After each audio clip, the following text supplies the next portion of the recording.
Hello, everyone. Welcome to our second episode. I'm here with my co-founder, Kash. Welcome. Thanks, Alberto. It's nice to talk for the second time. Awesome. And we're here today to have a further on discussion, and something we're discussing yesterday I think is worth bringing to your attention is what exactly is and how do we actually craft an elevator pitch? So, Cash, I think just building up our conversation yesterday, it's very easy for entrepreneurs to hear about like you gotta craft a perfect 1 minute pitch, right? And then everyone has their own perspective, and your elevator pitch is never perfect. So, what do you think is the objective? Like, what the heck is really an elevator pitch? What Yeah. is it for? I think firstly, it seems like a very easy job, but we know how hard it is to get the elevator pitch done, right? So I think from what we've been seeing over years, as a founder myself, right? So I put myself in the center. I've done a lot of mistakes in getting elevator pitches wrong. As founders, we are biased that elevator pitches to impress people on product, on everything. But an elevator pitch is more than impressing people. I think it should be a story that should, one, give the other person an interest to look into your stuff that you're going to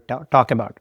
So if you don't get the interest in the first 10 seconds, you're not going to continue the momentum. So I think the first most valuable thing a founder should know about an elevator pitch is my articulation actually resonating with the other person? Is the story kind of personal? Versus am I just talking from 10,000 feet? A lot of chatter, people actually talk, and then they think they've done a great job, but then the other person is just sitting and thinking like, what the heck is this guy talking about? I can't relate to some device that is doing some sort of cancer detection using some fancy ML algorithm or predicting something at a 98% accuracy. You start your pitch like that. People are lost because they don't know what the heck that whole device is doing. They don't have a context. They're not experts. An investor is not like a PhD in medtech.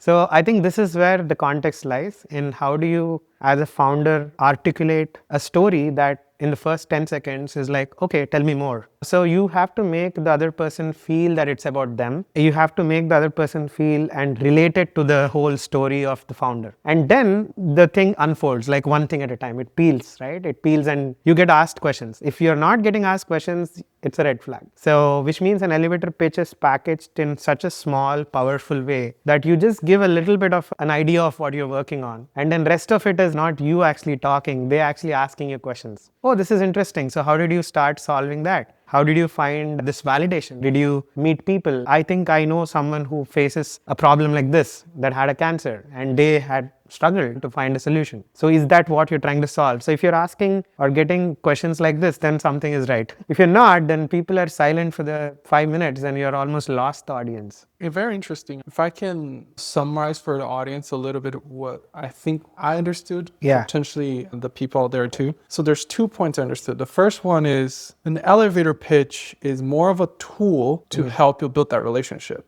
With the nuance that even though it's a sales tool, you never go for the conversion in the first elevator pitch, right? That's what you're talking about, peeling it off, right? Yeah. If we're talking about process of sales, let's say you have awareness situation where people don't know you. Then you have the consideration phase, which is people are trying to understand who are you. And then the third is decision. It's like, do I understand what are you doing? And then that's when you convert. When these 3 steps are understood, that's when you go for conversion, trying to pitch for the ask, right? Absolutely. And is that what you're trying to describe? Is this what Yes. I think you've put it in a very nice structured framework. But I think essentially your job is to, one, you're the chief excitement officer, not chief executive officer as a founder. Okay. You need to excite the other person that, oh, this is actually interesting. And if the other person is not sure about the industry, because they're not experts. They're mostly generic people, even though they may be investors in medtech or healthcare, they might know things very broadly. They have the breadth,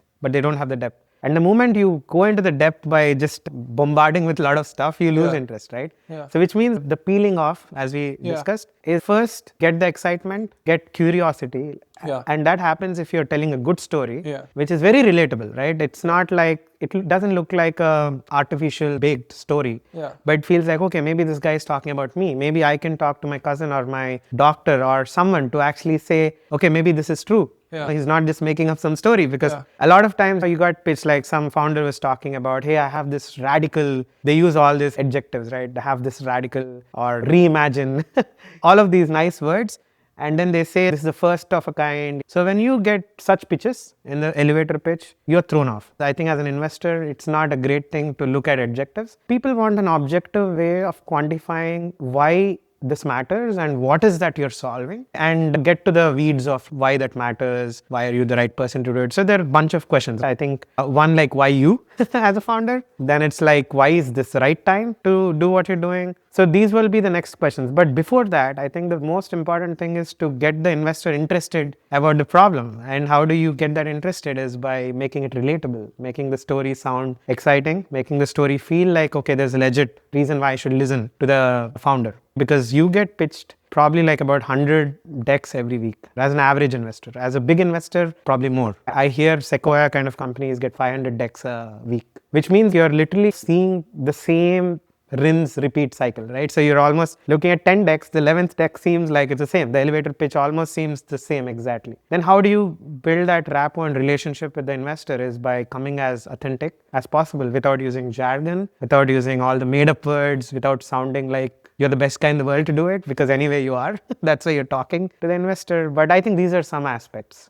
That's interesting. And if you allow me, I'm going to go back a little bit on my example from last week where I was talking about dating, right? So everything I heard is almost like this. If I can boil down to fundraising and dating to be like, apples to apples, right? Yeah. So I think we're all come from different worlds. Like you're an Indian heritage, Chinese, Brazilian, but we're all both in America. So you look at both ways, right? Everyone in the end knows that you want to, in a way, get married. That's what we're doing. So you can approach that person and say, from an Indian or Chinese perspective, what is your job? How many houses do you have? How many camels do you have? And then see if you're a strong fit, right? That's a way. Or that you got the Western way of making that relationship. Is he funny? Does he like me? But ultimately, the objective is the same. Get the fundraise or get married. Okay. So if you use the elevator pitch and you go straight in and say, hey, I need you to be 6 foot, work in finance, make 500,000. Otherwise, I will not marry you. People will be like, you're kind of crazy. Even if I'm 6 foot, I'm finance, I make 500. And I look at you, the first thing I'm going to ask is, okay, who are you to demand all this thing? True. And so the elevator pitch, as far as I could understand, is the first tool for you to ease in, right? That's what we're calling building a relationship. And so if you try to cram every single objective into 1 minute, you probably make a mistake. I think that's what you mentioned about, like, you have to have people asking questions after your elevator pitch, right? And so if we're taking this whole dating perspective, there's too many ways, right? You can be funny on Tinder, open with a funny tagline so you get their attention, or you can go in with, what is it, shadi.com? Shadi.com. And then you put your resume. That's one of the fastest growing marriage portal in India. I like what you said. It's almost like going to your first ever date, and saying that I want to marry you, right? It definitely throws people off. It's not how it works. Unless it's Indian arranged marriages some of times. And that's why they don't work. So and just so people, I'm out of curiosity, so I also lived in China. And so in Shanghai, there's a square where parents go with their kids' resume and they swap resumes so that the parents can know whether that's a good match or not. So it's the old school of Shadi, right? Right. It's almost like matchmaking by seeing the profiles or resumes, right?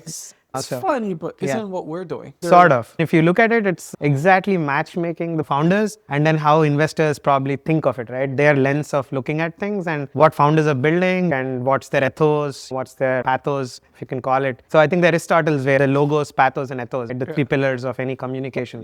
So when you have to really look at building that relationship, a lot of times when you date people, it's the same dating an investor, right? You have to, one, be likable at least to make that conversation a little more, I would say, personal. A lot of things, I think even Daniel Kahneman, we were talking yesterday, he wrote this book, Thinking Fast and Slow. So people make decisions based on emotions. And it's a very known thing. Though we think we are logical, human beings are emotional, right? And an investor may do a lot of math. Obviously, they do due diligence, you talk to people, you evaluate all that. But an elevator pitch is much before that. It's like the first date. The first date, you don't do anything. You just are cognitively biased to like or hate the guy and then say yes or no. And then you don't even get a second meeting. meeting. If you don't make the first good impression, you're not getting a second date. Your first date is done. So that's the importance of an elevator pitch. And either you would have that second meeting and have a marriage with the investor, or you're not getting a second date, right? So it's very expensive to make a bad impression. And that's a reason why I think a lot of founders should understand that you should not oversell yourself. You could be a little vulnerable. You could say things like, hey, I don't know how I can figure this out, but this is something that I really care for. Showing that empathy and passion, I think, can really change the optics of an investor. I've seen great founders with resumes in Stanford, Berkeley, CMU with no humility, no weakness. They actually come as if like they know it all. And I ask them, why do you need me then? I don't know why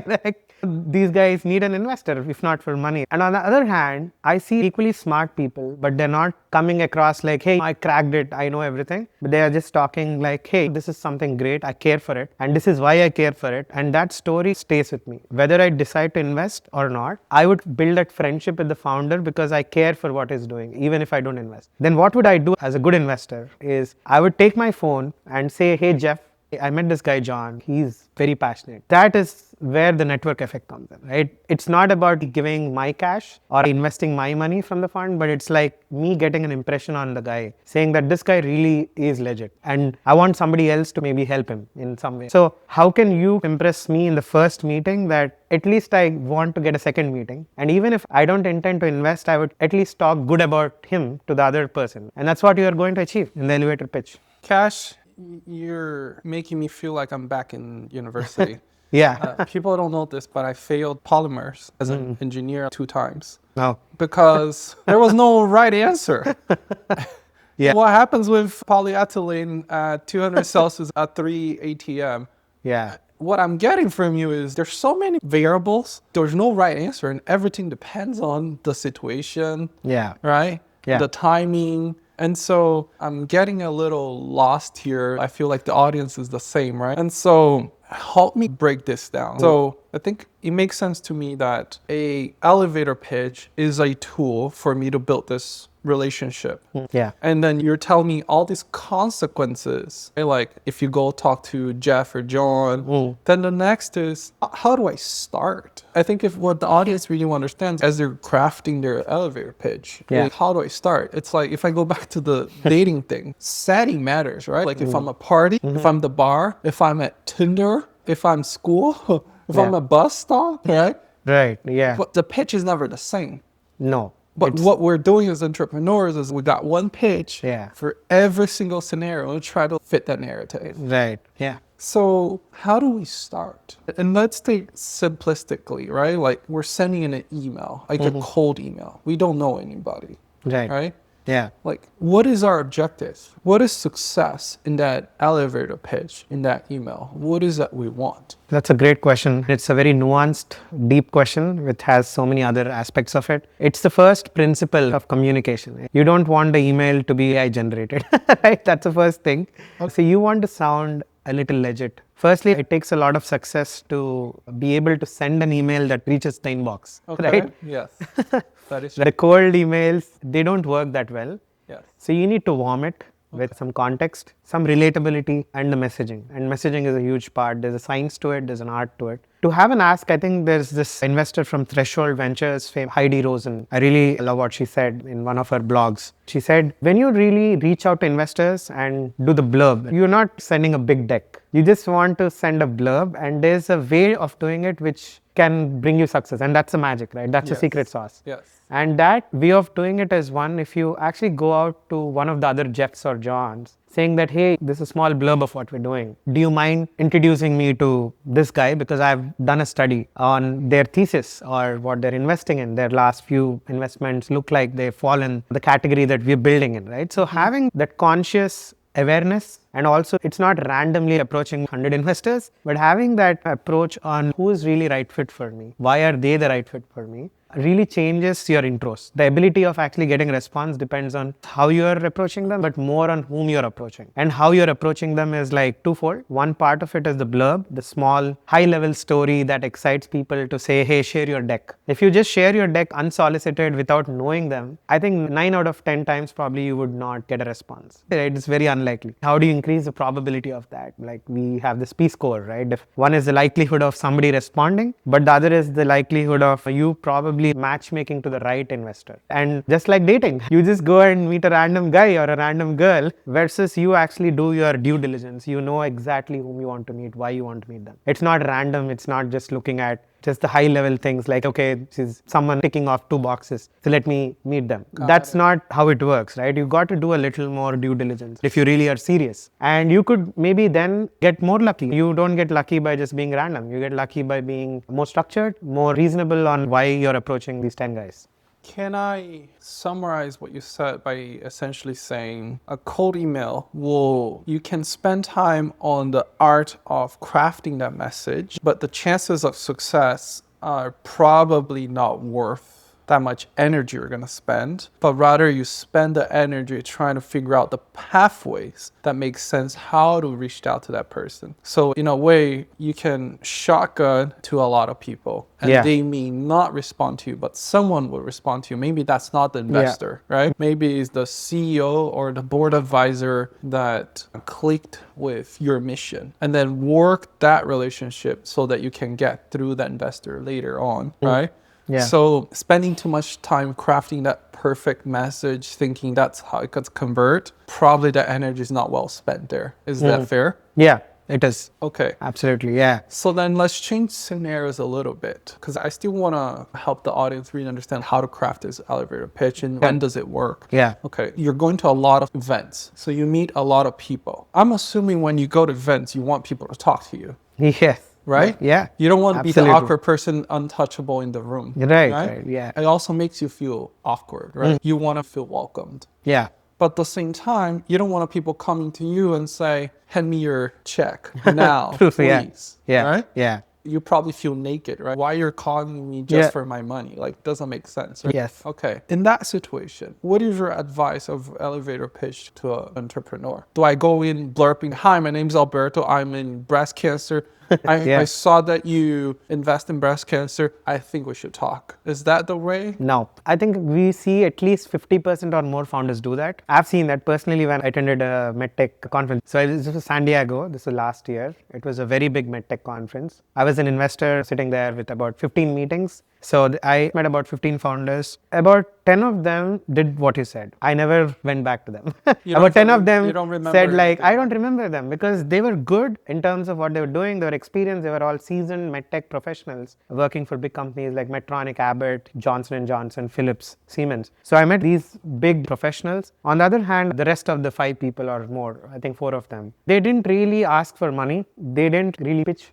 Okay. They said few things that excited me to know more. Okay. They just gave a context. They said, hey, these are my partners. These are the people that we're working with. You can talk to them. And if you want to know more, I can probably set up a meeting with them to actually know how they're actually taking our product. So that's the proof of pudding, right? It's a proof of pudding is not like me just talking about myself, but do you want to learn more? Are you curious to know more? If you don't, it's fine. I'll not even disturb you. But if you really love the problem you're solving, I can tell you more. That attracted me. And this was a company called LumoScan. I can actually tell it on public. We actually helped them in the studio. So he didn't really sound desperate. The founder, he was like, we're building something. We're working with Harvard. We're working with Johns Hopkins. That was not flexing. That was actually validation. He said like, despite all of that, we still need help, but I will exactly ask you when I'm really sure what I want. But right now, in the next couple of months, we're trying to just finish a pilot. That's the level of clarity and honesty I liked. And then what started the conversation was his background as a person. I actually liked him more as an individual than a founder of LumoScan. But then I said, okay, this is the kind of founder I want to build a friendship with. And I ended up working with him, and he likes me because he saw a lot of value from what I'm bringing him. So that likability is mutual, right? A founder can like an investor and vice versa. And if you don't rub on the wrong way, some of the other people literally said, we're raising like 20 million. I don't think you're the right fit.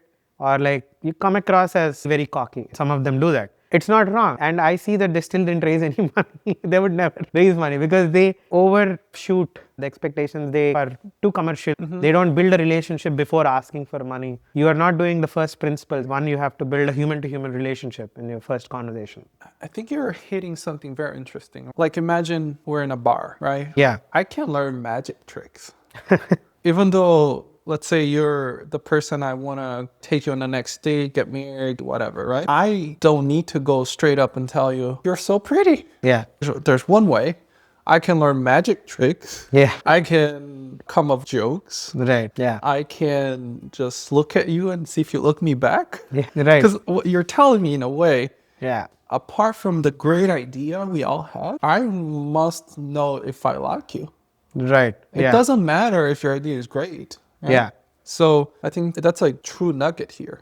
We have to be a little bit more sales in a sense that we got to understand the process, which is the product doesn't sell itself. No. Yeah. You have to hire that charismatic salesperson Right. that has the right connections, that will schmooze the doctor. Right. Right? Right. This whole flapping the feathers like a peacock thing, right? Right. Right. So that's very important to know that I have to understand how to build that relationship. And one thing you mentioned is friendship. But at $20 million, at that level, it's no longer about really friendships. It's about deal making structure, right? Correct. Yeah. So the second thing I heard is you got to understand the scenario, the situation we are at, right? Yeah, yeah. If you're in an actual private equity or high net worth, where you know everyone's doing at least $10 million tickets, then you have to position to that. But if you're an early stage entrepreneur and you're an early stage event, then you got to position yourself differently, right? True. Yeah. So that's the second piece I understood. Have different pitches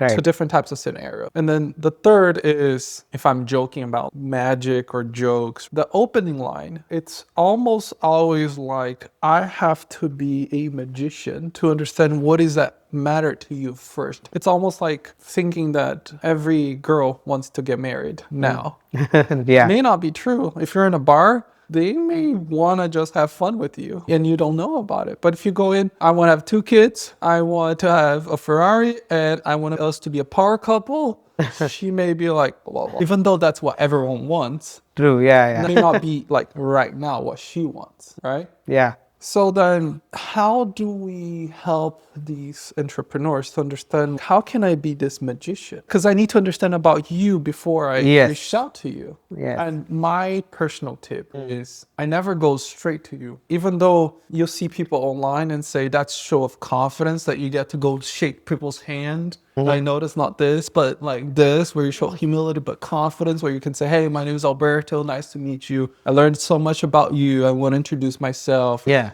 That's confidence. Yeah. But in a way, I haven't done any homework. I don't know anything about you. And Yeah. so I tend to like to go through what we call eat by the borders, to slowly really understand, pick your brain through someone else. Because for me as an entrepreneur, my experience also taught me that it's not every investor is worth to be on my cap table. Yeah. So you gotta revert the psychology a little bit. Entrepreneurs are thinking like, if I don't get money, I'm gonna die tomorrow. So I need capital, I'm desperate. Yeah.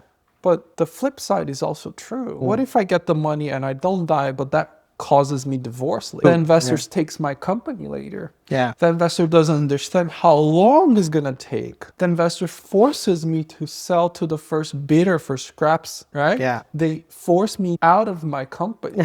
How many stories we heard that, Right. that investors will say that early stage CEOs do not fit for growth CEOs. right? Yeah. And so my nuance here is to have the entrepreneurs change their mentality a little bit. It's not like going after the investors, but it's the whole dating thing. Do I even think that I want you to be part of my company, my life, on my cap table? So I also want to do a little bit of interview with everyone else Yeah. to know more about you before I go to you. Right. Right? Yeah. What is your recommendation? I think you touched upon a couple of very interesting points. I think one, before going to having that meeting and being desperate, you want to be reached out. So reaching out versus being reached out, right? That's the Yes. Yes. And I think the best scenario is when somebody is reaching out to you, then you going after them. You can get warm intro, you can get being likable, being the pretty girl in the bar, right? So I think the best scenario in my own experience, just 6 months ago with one of the startups we're building in the studio, Complera, we were reached out by a few investors in Boston. We did one good thing. We got listed on Crunchbase. I did that myself. So I think some of the tips I think is content. So how are you articulating the content as a founder in a way that you're like the hot cake that everybody wants a piece on? That's the most invaluable lesson in today's world. I think you don't need to chase for money. That's very counterintuitive. If you are chasing for money, then you're chasing the wrong ambition as a founder. So the first principle is never chase for money, never chase for investors. It looks very counterintuitive, but if you're building the right thing and if you're putting it out there, if you're doing good content marketing, if you're present on all the channels like Crunchbase, PitchBook, like everybody lists you, I'm sure with AI, every investor wants to talk to you if they think you're legit. But how do you build that legitimacy into the social networks, into all the, I would say, investor repositories? Most investors use all the classic databases. So if you're not doing your basics right, you're not listed. You are not, nobody looks at you. So one thing is being discoverable, not just having a website, but people talking about you, the word going out, hey, this guy is cool, they're building something interesting. So I think there's a lot more merit in investing in that kind of brand building, both as a personal guy, like as a founder. Nobody knows Complera, my startup, right? People know Kash. So my credibility is built around, hey, Kash is building something cool. I think he's doing something great in regulatory side of things. They're using AI to help FDA. So do you want to talk to him? This was the kind of thing that circled around CMU, just as a real example. And I got so many people from CMU because there's some relationship with CMU. You get very natural referrals that, hey, somebody from UPIT, somebody from early stage saying, can you help me do this? So you don't necessarily need to go out for investors. A Pittsburgh founder, he raised about $5 million. And he said, I would actually introduce you to a bunch of my investors. He literally wrote it an email saying, share your deck. I'm happy to introduce you to my investor who invested in the last one. And he's in the same space that we're building in. So I think these are very powerful, right? I didn't get to talk to him. He's not a friend of mine. I got this organic network from CMU because what we're doing is circulated. Somebody heard about it because we are talking about it. And as a founder, I believe in founder-led growth. And founder-led growth is a misconception. They think founder-led growth is exclusively for sales. No, founder-led growth is in all the aspects. I mean, as a CEO, as a very early stage company, you're almost doing investor relationships. You're doing sales. You're doing everything. You're doing the brand building of the company. Even if you have no revenue, this company, by the way, raised that $5 million without a single dollar, right? And we are talking of healthcare, and mostly in healthcare and medtech, you don't have early revenue. It's very rare. And most investors, if not Bay Area, I think they don't like companies that don't make any money. You either have to show them that you are in a prospect of making money, that they have clarity, they have business model, the founder is great, they have a team, they have a board. These are very important points. You show the optics that look very strong, that looks compelling, that looks like there is enough to de-risk the investment, that it's very structured. So even if the capital is being fused there, it's not going somewhere, right? It's not like going nowhere. So I think these are some points that founders don't understand. They think money will solve the problem. Money won't solve the problem. It will add to more problems if you don't know what you're going to do with it. So I think having that clarity of why are you raising the money and warm your entire network, warming your connections, because ultimately people buy from people. People don't buy from AI or people don't buy from just a product. They visit your website. Website is just a medium, but they like you as an investor or the sales, you're doing exact same thing. For sales, you are building trust that you are the right guy to buy from. And investors, are you doing anything different? You're doing exactly the same. You are creating a trust signal that, hey, this founder A is better than founder B, because unless you're literally the only guy doing what you're doing, you will always have a landscape of people that are doing something. So as an investor, I look at, for example, somebody comes in doing scanning of the eye and doing virtual telehealth for ophthalmology. And founders think they're the only people doing it. Somehow they don't have that whole awareness of the landscape. And you fail to articulate that in your pitch. In the elevator pitch too, sometimes having the awareness that we are doing this, but there's somebody doing that, but this is why we are better. That clarity, you don't need to say it aloud, but then the way you actually show what you're doing, the investors know it. So it resonates a lot more awareness of the ecosystem that you're in, a lot more honesty on saying that, hey, this is what we're doing. But investors obviously are the guys to show you the TAM, SOM and all the other things. I feel founders spend a lot of energy in doing the wrong things, which is educating the investors of what is the market size. Investors know more about the market size than a founder. A lot of times I feel, it's my personal opinion, I think people may disagree to it, but I personally think that as a founder, you should focus on the fact that what you're building makes sense and there's an adoption to it. How big it can become, how much it can scale, I'm talking of very early stage. I'm not talking of growth capital where you need to have awareness of the market. But if you know that there is a validation for it, I think most investors are more than happy to fill in the blanks, like to actually show the projections, the financials. If a founder is doing all of that financials, and again, People may disagree. I feel founders are doing a lot of disservice to their core reason why they're founders, because they're problem solvers. So you may disagree with it too. So let's debate if you have a different opinion. I feel like founders do a lot of math on projections, on showing this is how you are going to get return on your money. For early stage, I feel that is a little too much of over engineering. I think you are giving me the perspective of that the elevator pitch is like the tip of the iceberg, and there's all these things that are underneath the water that we can't see. They're still part of this elevator pitch, right? Yes. So you make a point where you think that investors know more about TSM Son, right? So I'm going to go back into a little bit why I do the ways I do. So for me, that's a little bit of a preconceived notion. In any relationship, opening and communication is key. You got to learn about someone else first. So I think the message I'm getting from this whole iceberg thing is never coming hot because you don't know who's the other person.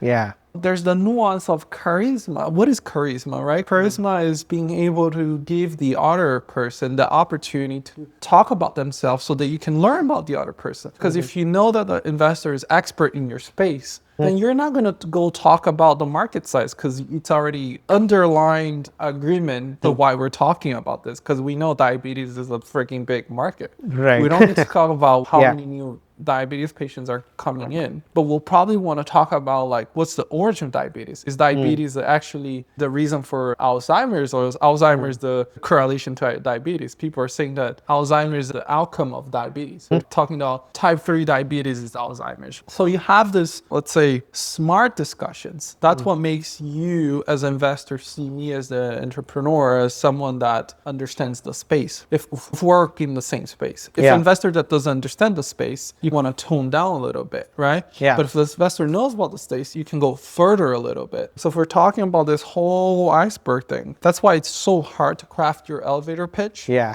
Because you need to have the charisma first and give someone else the opportunity for you to learn about them so you know how you can be effective, right? Yeah. Again, let's say going dating. If you go on and show your got a Ferrari and a Black American Express, everyone's like, oh my God, you can get every girl you want. Yeah, but it's not true. But what's the problem with that? You may get all the gold diggers and that's all you want. Right. Right? Because you want the partners. Because you're building this 5 to 10 year startup that will need support. The first capital is important. Right. More important than the first capital is the follow-ons. Right. Do you have the ability to do follow-ons, right? You may get one check, but if you can't do a follow-on, that's not a partnership. It's not worth it. Yeah. Right? Absolutely. And so that's what I'm getting. The situation is important. The way you pitch is important. The way you craft and all of these things. Right. But ultimately, what I heard you saying about going for the money is not the objective. Yeah. So I'm hearing you back and I'm saying, okay, so I as an entrepreneur need to have charisma because I can't come in and judge you. Right. And so I need to have the opportunity to learn about you. That's like the best elevator pitch. Yeah. It's genuinely show interest to learn more. You. Yeah. Correct. Correct. Even though you as investor will be excited about me because you know the cool things I'm doing, right? Yeah. But I need to show that I'm genuinely interested in getting to know you, whatever that means, as a person, shared hobbies, right? Or talk about our startup. Yeah. And so that's the art, I would say, if we could get something out of today, is spend time in crafting your elevator pitch. Yes. Know your audience. But most important, the philosophy behind it is that you have to, in a way, show a little bit of humility, charisma, because before you pitch, you got to understand the other person. Yeah. And that's like the 101 of sales, right? You never go sell your product. Right. You never. You use something we call BANT. You got to understand who owns the budget, who's the decision maker, the authority, and what is the need and what's the timing that person needs before you go into price and selling your product. Right. Yeah? Right. Is that fair? It is. It's a good analogy to have. I think you put it very well in terms of the framework. I think really matters is, again, coming back to the very first thing that we said, that the elevator pitch goal is to have the second meeting. How do you get the second meeting is being honest, candid, and not showing off, but actually having an honest, curious way in which the investor wants to follow up with you, as well as there's a little information that's useful, but not too much. The reason I mentioned about not really going to TAM or market size, all of those things is it's too much information. You don't know the other guy, right? You have to read the room. In healthcare, more specifically the areas that we work in, I think a lot of investors that specialize in healthcare would obviously have a lot of numbers crunched. They have done a lot of due diligence. They have seen the real numbers. You may say it's a $1 trillion TAM, or you say 500 billion TAM. These look ridiculous. They look like you're not going to get that. Nobody is going to get the entire TAM. Nobody. Apple doesn't have the entire TAM of the industry that they work in. Who the heck are you, right? Obviously, everybody, even if you're the biggest company in the world, you only control a fraction of the market and you do not know how big you can become. So I think if you're spending too much time on what you do not know, you definitely are not doing a good job. Like spending time in things that you are absolutely confident in, where you can come across legit as human and as well as a founder. So 80% of the conversation is not about the product. It's not about the service. It's just about them. It's like, hey, what did you do last week?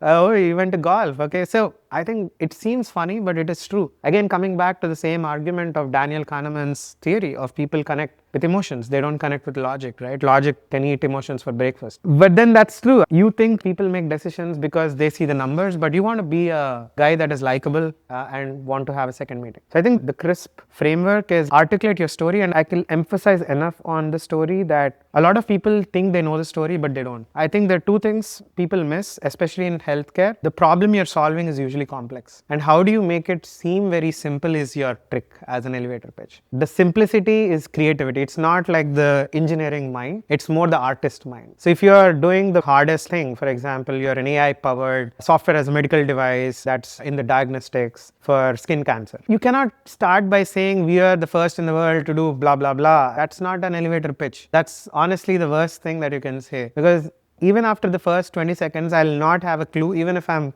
a seasoned investor with a lot of depth, I would cut you because I have not made a connection, right? So what's the best way to do it? One, the story should have a lot of imagery. You should be able to imagine some things, and if you can show something. I think the only slide I like to see in an elevator pitch is a slide that actually shows how it is done, rather than a lot of talk. Not just imagery, but for me to visualize, oh, I get everything that this guy is trying to say. It's not a sentence. And this is what I saw a guy who raised about $300 million. He's a consultant that actually only does crafting pitches. And he helps people with something. And this is a powerful thing that I learned from him recently, is people undermine how important it is to show the importance of visual comprehension. If you're doing a deep tech, for example, you think the one-liner or two-liners punchlines are powerful as an elevator pitch, that's wrong. When that can probably be something that is a banner under your logo, this is where founders get confused. That they think the elevator pitch is fancy. Elevator pitch is the most honest, simple, plain English. And it has to be powered by some imagery that I can understand exactly what he's trying to do.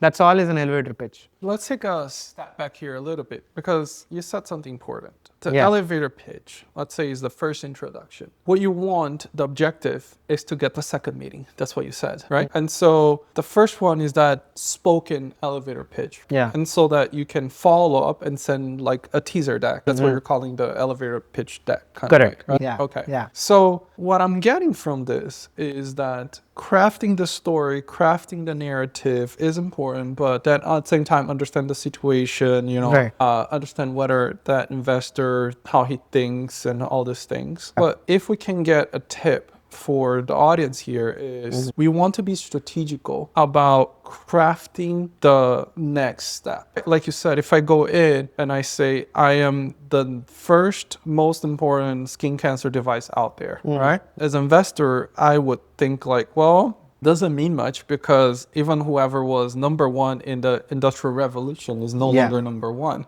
because China came out and then did something even better and much faster, because they knew what and the British did wrong, right? Okay, so then doesn't mean that much. So it goes back into, I need to understand what this investor cares. And so the strategic here is, how do I present myself? What is the next follow-up has to be about? Yeah. So if the investor is knowledgeable about the industry, The next step is I need him to really understand what's behind the black box, right? So I have to go in and say, hey, out of the 20% remissions in the patients, I can reduce 100%. You as an investor, because you're knowledge in the space, you're like, wait, I understand how big the problem is, and I understand how big your statement is. Yeah. So the next thing is like, okay, you caught my attention. Let's follow up. And I really want to understand exactly what you're doing. Right. So that's success. But if it's an investor that, even though healthcare, because healthcare is hard, right? It's like too wide. There's too many diseases. There's too many processes. There's too many things to fix. So it's hard for you to find one investor that understands healthcare,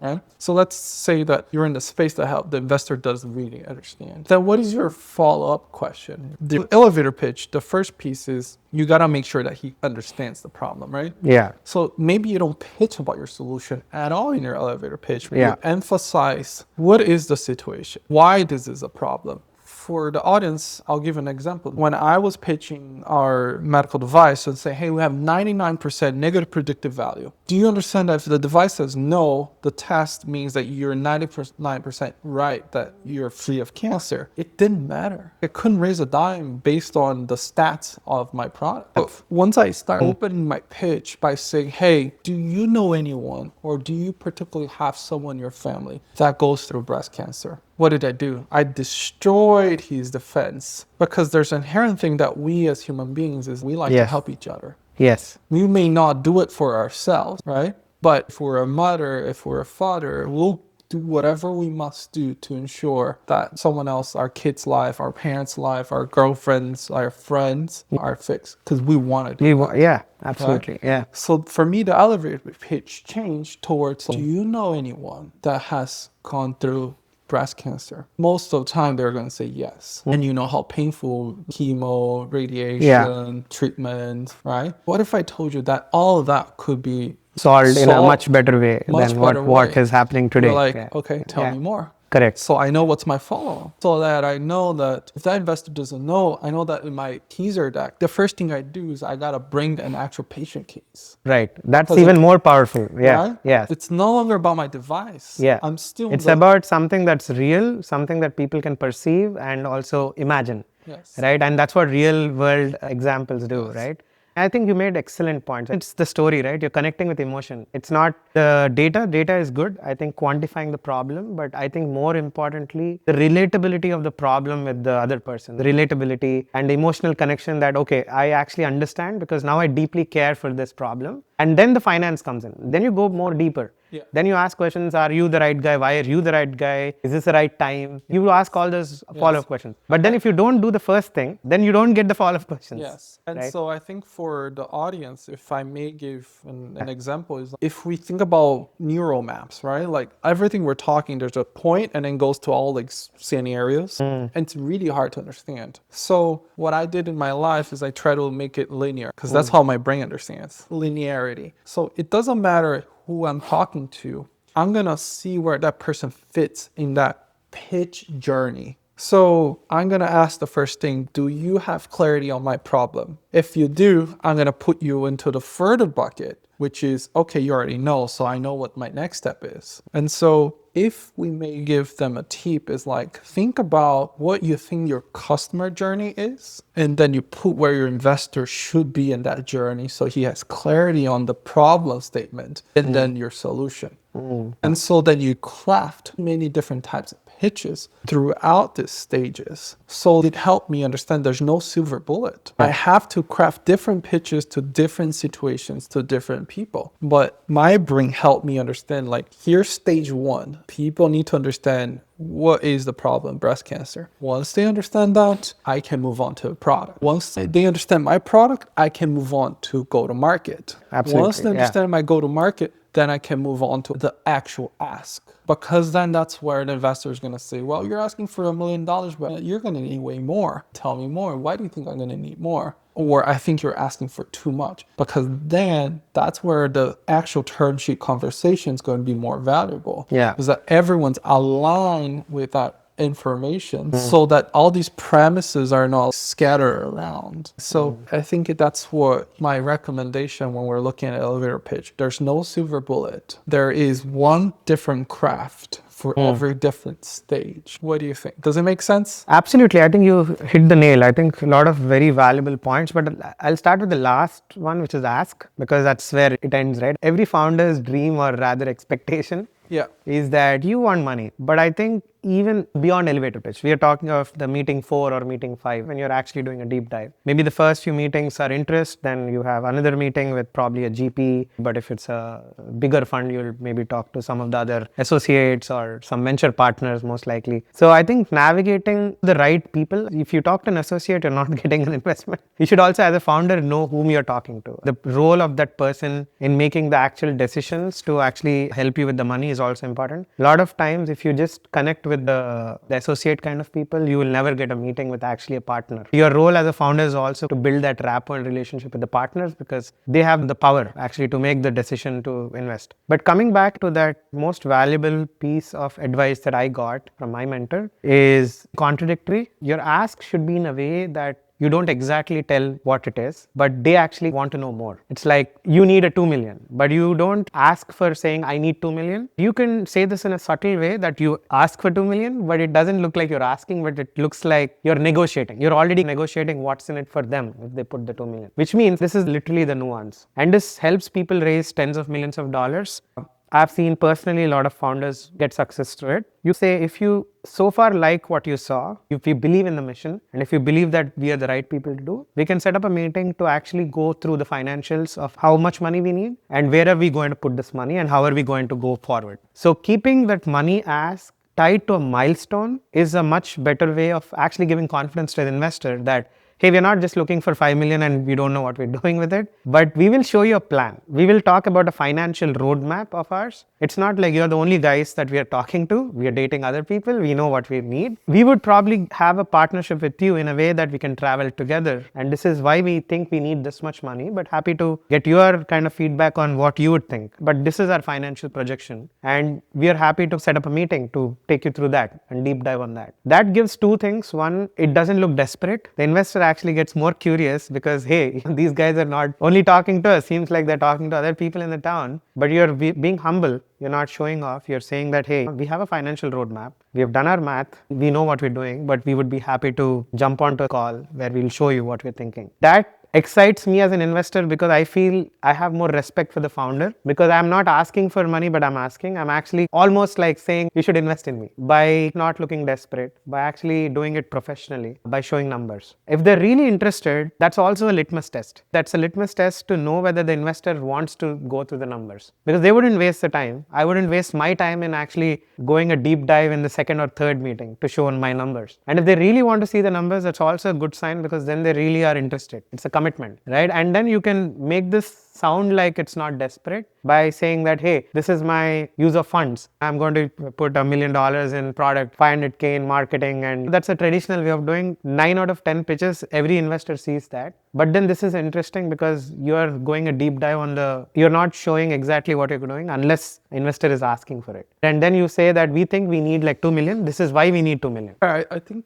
this is interesting. I'm going to take a step back just because I think the ask deserves a full episode. Oh yeah, that's what everybody needs, right? Fundraising is about the ask. But what I'm hearing you saying that what's going to help us tie back to a little bit of delivery pitch is the same is like, you know that as you're crafting this pitch, you need to know what is the next step on follow-up. What you're saying is, if I go in and I say, I need $1 million and here's my valuation, you don't have a next step. The next step is yes or no. And most likely it's going to be no, right? Yeah. Versus, hey, I think I'm going to need 10 million, but my first capital call is going to be $500,000 because I think I'm going to spend on this. I think my valuation is going to be this. I think that if you come up as a follow-up later, you're going to get this upside and you're going to de-risk your money in this side. And I'm going to save my equity for myself this way. And so that you have that teamwork conversation that everyone wants to be part of. And that's your follow-up, right? And your elevator pitch is your first time meeting is the same thing, right? You want to be strategic, like how you make sure that person becomes part of your process. And so if I go in and say, I'm doing this, you're not giving anyone the opening to build that process with you. But if you understand that investor and say, okay, he's super expert in diabetes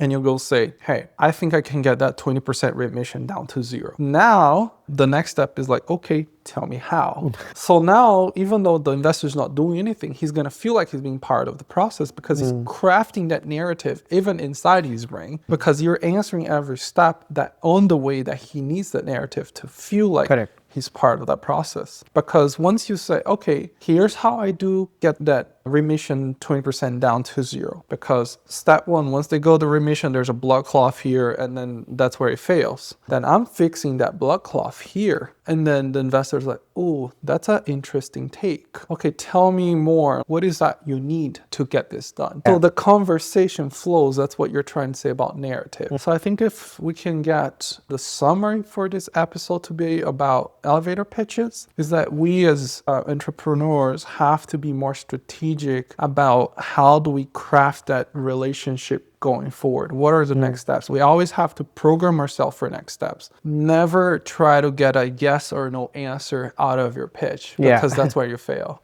Yeah. Is that it? I think that's the best way to put it. It's not binary. You got to be fuzzy. It's organic. You build those relationships where I think the best way to summarize this, you put it in a beautiful way, that it's never binary and you want to keep getting more questions, like organically. And then that itself is a big proof of everything. And then you peel layer by layer, you keep giving, you almost make the journey feel like it's discovery together. And this is one example I'll give you as a closing note. In sales, there's a method that most people use, which basically gets the interest. It's very similar that if you really want to do consultative sales, you discover things together. You actually go to a partner and go to your customer and don't sell directly your solution. That it doesn't work. 9 out of 10 times, I think mostly people will say, okay, what's the competition, who is doing? You will never get a yes. But if you say, I'm here to solve the problem, we can do it together. I think that's the same approach you can follow with an investor. And if you care for this problem and value, let's talk and we'll show you how we are doing it. And having that narrative and the discussion completely changes the dynamics. Then you are actually co-creators. Investors feel like they're also part of this journey and they travel with you. And if you're a good founder, everything else ticks off the box, team, dynamics, which we'll talk probably in the next episodes on the dynamics of the team. But at least in the first conversation in the elevator pitch, the first box you need to tick off from an investor standpoint is that this guy knows what he's doing. So I want to talk more. I want to peel the next layers, start asking more questions. And I feel legit connection with that founder. So I want to keep asking more questions and have more meetings. That's the absolute objective of an elevator pitch. That's really good insight. What came to my head hearing you is no matter what, we have to always be happy about getting the next step. If we go too impatient,